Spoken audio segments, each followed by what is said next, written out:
Hablar del bien y el mal exige también de tener un patrón de lo bueno o un patrón de lo malo. ¿Qué es el bien o qué es el mal? El bien es todo aquello que concuerda con el orden natural.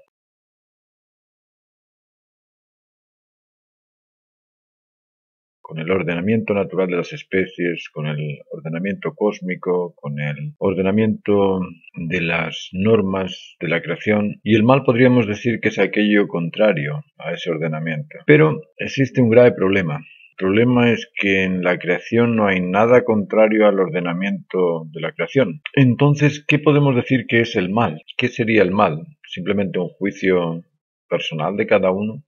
¿De aquello de lo que no nos gusta? Aquello que no queremos, aquello que no sentimos que sea cierto. ¿Qué es el mal?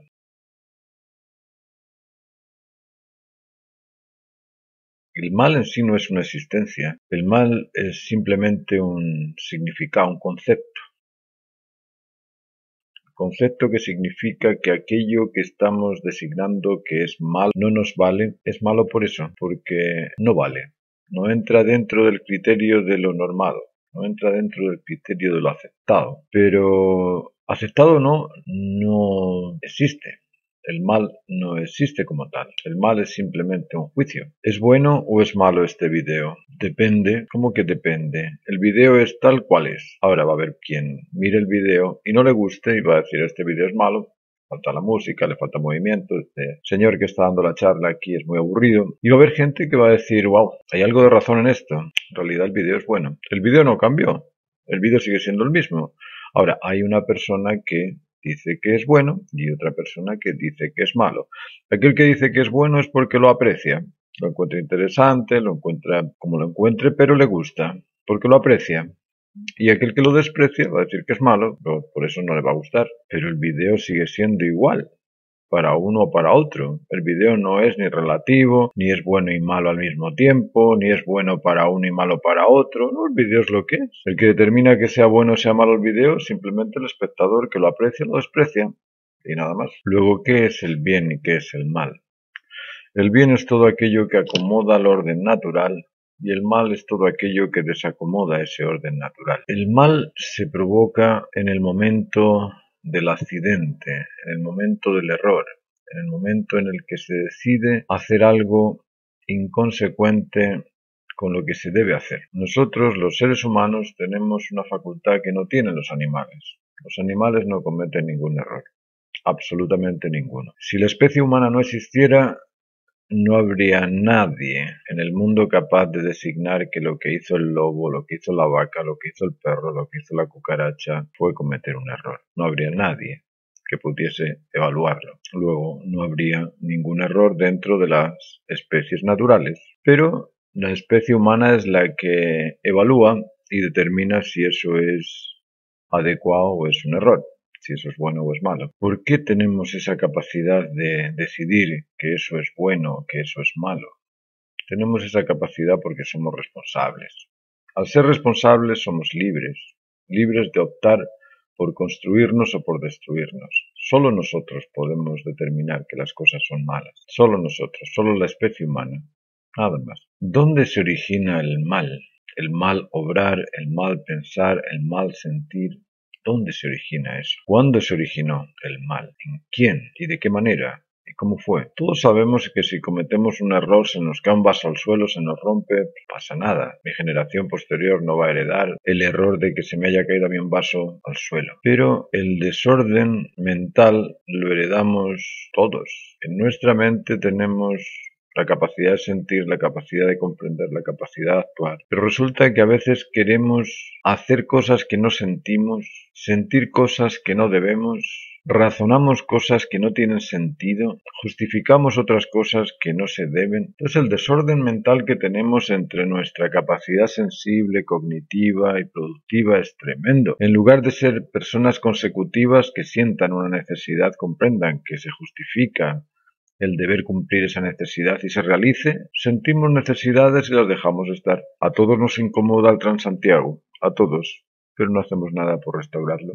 A todos nos incomoda el hecho de que nos planten un edificio frente a la casa porque no existe un urbanista. A todos nos incomodan muchas cosas, pero las dejamos estar. Luego no existe coherencia entre nuestra sensibilidad, inteligencia y voluntad. No existe una relación armónica como la que pudo existir en algunos personajes de la historia que sentían la necesidad de hacer algo por todos y se entregaban porque lo encontraban justificante. Luego, en algún momento de la historia, algún antepasado tuvo que desconectar esa ligazón entre lo sensible, lo cognitivo y lo productivo. ¿Cómo se desconecta? ¿Cómo se hace para desconectar lo que sientes con lo que comprendes, con lo que debes de realizar? ¿Cómo? ¿No venía eso ya en el paquete? ¿No venía ya eso en el gene? ¿Nuestro gene no tenía esa desligazón entre lo que sentimos, comprendemos y actuamos? Bueno, si venía en el gene, ¿por qué lo reclamamos todos? ¿Por qué decimos, oye, eres un incoherente con tus pensamientos? Eres un irresponsable con tus sensaciones, con tu capacidad sensible. ¿Por qué me dices que vas a hacer esto y no lo haces? ¿Por qué me dices que crees en algo que es indemostrable? ¿Por qué justificas que te sientes de una manera que no es la que corresponde a este tipo de actos? Todo eso ocurre y eso es, en cierto modo, es anormal, porque lo declaramos todos que es anormal. Declaramos que aquel inconsecuente es irresponsable, que aquel que miente está cometiendo una falacia. Y aquel que siente una necesidad y no la cumple es un egoísta. Pues entonces estamos diciendo que las personas así no cumplen, que ese comportamiento de estar desconectado en cuanto a lo que siento con lo que comprendo que debo hacer y no lo hago es una especie de desorden mental. Bueno, busquemos el origen de ese desorden mental. ¿Dónde se origina ese desorden mental? Imaginemos que nuestros abuelos se casaron bien y tuvieron una relación correcta entre ellos.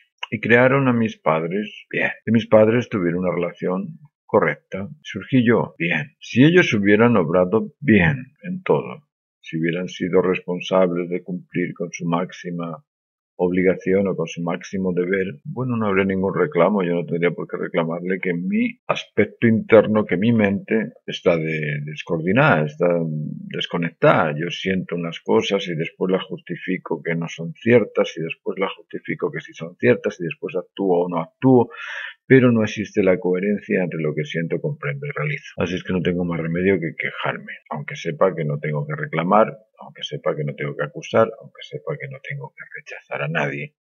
Pero resulta que yo no estoy en esa situación de sentirme coherente en cuanto a que lo que siento, comprendo y actúo es uno. Yo, como todos, soy un tanto padre gatica. ¿Y por qué? ¿De dónde sale esa razón que justifica que seamos padre gatica? ¿De dónde viene? Pensemos en la adolescencia. Pensemos en un par de adolescentes. Adolecer es carecer del sentido natural del ser humano, carecer de la identidad, carecer del origen, carecer del sentido de la vida. Es decir, un adolescente es aquel que le falta la experiencia de ser maduro, adolece de la madurez. Eso es el adolescente. Pero ¿cómo puede conseguir la madurez ese adolescente si nadie sabe cómo ser maduro? Bueno, la única experiencia que tiene o la única posibilidad que tiene es de buscar él mismo la experiencia de cómo maduro, cómo me hago yo lo que he venido a ser, un hombre o una mujer. Bueno, el hombre para hacerse hombre lógicamente necesita una mujer. Y la mujer, para hacerse mujer, lógicamente necesita un hombre. Pero el hombre supuestamente debe transformarse en maduro. Y cuando hablamos de maduro, tenemos la tendencia a no saber qué es lo que estamos diciendo. Pensamos que maduro es alguien que acumula años. El viejo es maduro. Aquel al que se le arruga la piel y le salen canas, ese es maduro. En la realidad no es así. Maduro es aquel capaz de ejercer el dominio sobre su actitud, dominio sobre sus pensamientos, el dominio también sobre ese tipo de sensaciones desagradables que nos llegan, tener control sobre la angustia, la ansiedad, tener control sobre los instintos, sobre el instinto de protección, sobre el instinto de conservación, sobre el instinto de reproducción. El maduro es ese ser que domina el celo. No hay ninguna otra especie que necesite dominar el celo. Lo ejercitan en su momento y de acuerdo con las normas naturales. Pero el ser humano necesita dominar el celo.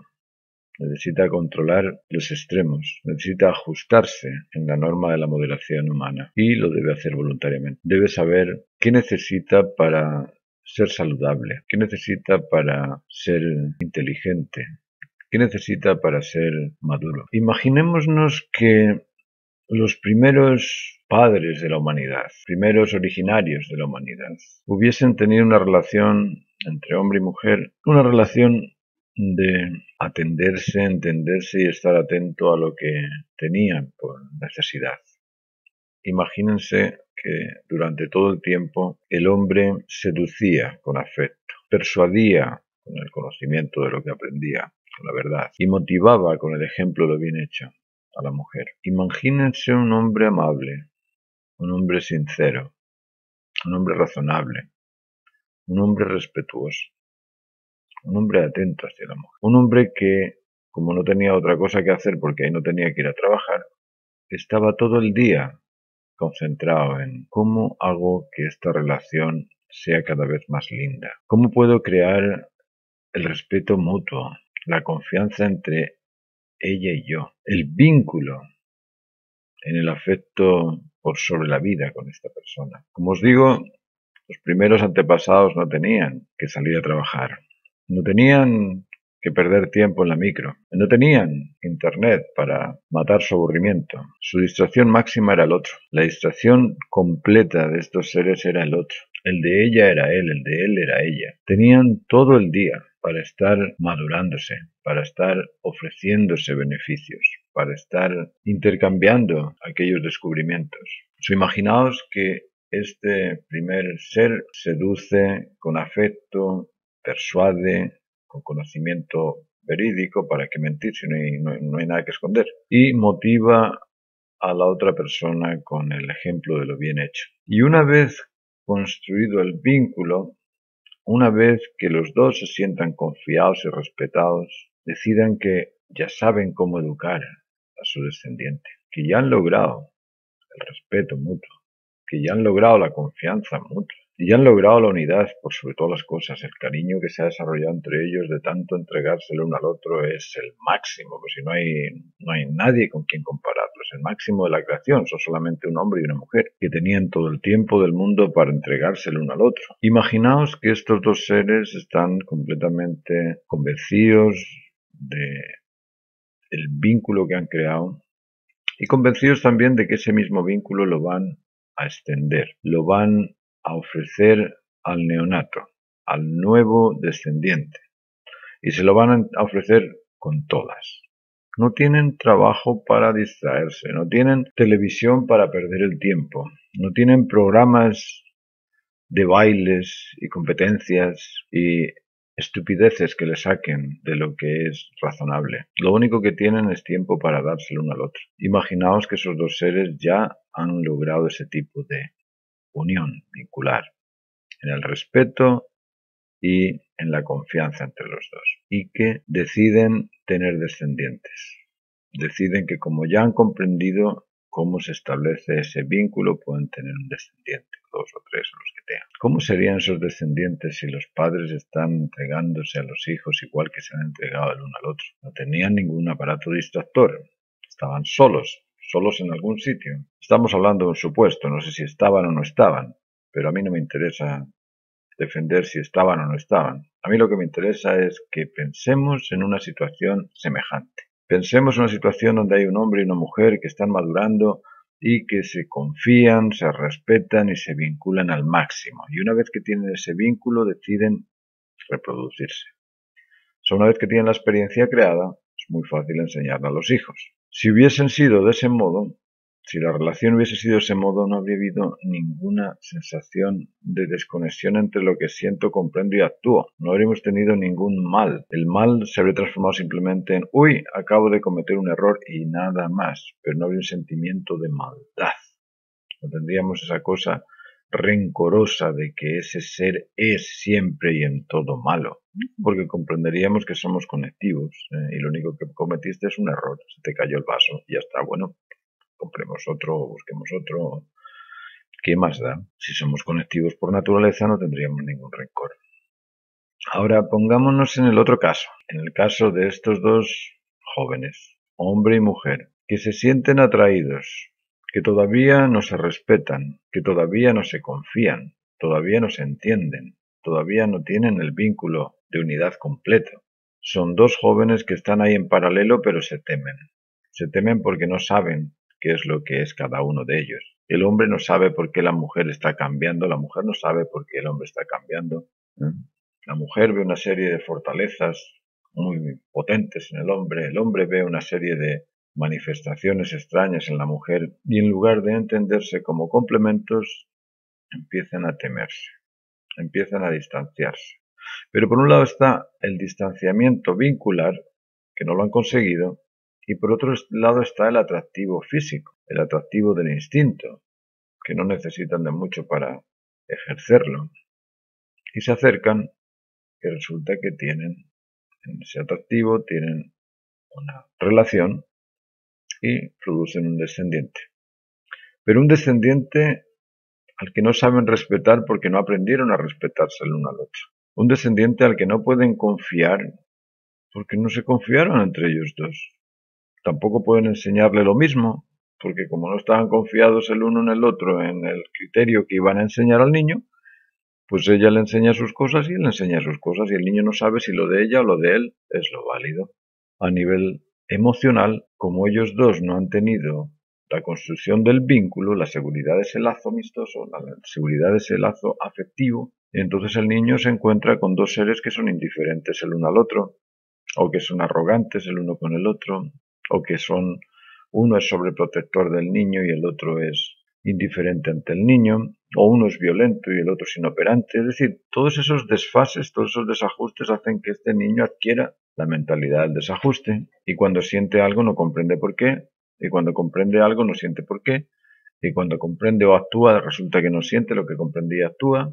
¿Cuántas veces ocurre eso a lo largo de la historia durante la tradición humana? ¿Cuántos niños tenemos producto de padres inmaduros? ¿Cuántos hijos son fruto de caer en la tentación del apetito intergenital prematuro? ¿Cuántos? ¿Cuántos conocéis que tienen esa caracterización de estar como yo? Rotos por dentro, de ser desconectados, de sentir que es necesario ayudar a ese caído que está en el suelo, pero que tu razón te dice mejor no lo toques, no sea que el juez te mande a declarar. Y tu voluntad te dice lárgate de aquí antes de que vengan, no sé, que venga cualquiera y te meta en este follón. Pero ¿cómo? Si es mi hermano, está tirado en el suelo. Y está herido y yo lo puedo salvar. Mejor te vas de aquí, no sea que ocurra algo. Ese es el típico pensamiento de cualquier persona. No es el mío, ni el tuyo, ni el del otro, es el de cualquiera. Cualquiera que va por la calle sufre ese tipo de desajustes. Por un lado quieres ayudar y por otro lado quieres marcharte del lugar lo antes posible. Todos estos desajustes vienen por eso. Vienen porque nuestros antepasados han tenido una experiencia reproductora o reproductiva antes de haber conseguido establecer el vínculo en el respeto y en la confianza natural. Al no tener ese vínculo establecido dentro de las normas naturales, no tienen recursos suficientes para educar a sus hijos. Entonces no saben cómo operar dentro de los periodos sensibles del desarrollo humano. ¿Qué tienen que decirle al niño cuando el niño se interesa por saber de dónde viene? ¿Qué tienen que decirle al niño cuando el niño se interesa por comprender qué es lo que está mal o qué es lo que está bien? Al no disponer de esos recursos, la educación de los niños es nefasta y los niños vuelven a repetir el mismo círculo. Vuelven a tomar por esposas a personas con las que todavía no han logrado establecer ni una relación de respeto, ni de confianza, ni de unidad. Al no tener la experiencia entre ellos de esa unidad plena, completa, centrada en las razones que los justifica, válidos, las familias acaban siendo disfuncionales. Y la sociedad padece los trastornos derivados de esa disfunción. Yo les quiero invitar a pensar un poco en cómo debería de ser una relación intergenital madura. ¿Cómo debería ser eso que llamamos sexo? Eso tan ambiguo que casi es imposible de razonar. Tenemos que comprender que las relaciones reproductivas son relaciones que involucran vidas, involucran años de responsabilidad, años en los que cada uno tiene que asumir el rol paterno o materno, pero el rol humanamente justo, el rol que dictamina la naturaleza humana, el rol de crecer, multiplicarse, ejercer el dominio sobre la actitud, ejercer el dominio sobre el celo, desarrollar la prudencia, firmeza, templanza y educar a la descendencia a entregarse voluntariamente por el bien común, por el bien de todos. Hacer el bien a todo no perjudica nunca a nada. Y tenemos que sentir esa necesidad, esa imperiosa necesidad de entregarnos por el bien social, por el bien de todos. Bueno, les dejo con este planteamiento. Hasta la próxima. Hola, mi nombre es Luis Poblete y tuve la suerte de formar parte de la Academia de Bellas Artes de Martín Soria. Recibí una sólida y generosa educación que me convirtió en un artista orgulloso de su obra y por sobre todo orgulloso de su escuela. Hoy tengo un exitoso canal de artes en YouTube, también me dedico a la pintura y tengo una deuda de gratitud eterna hacia don Martín porque me enseñó quizá una de las lecciones más importantes en este rubro del arte, y es que el arte es el acto sensible de crear y apreciar belleza.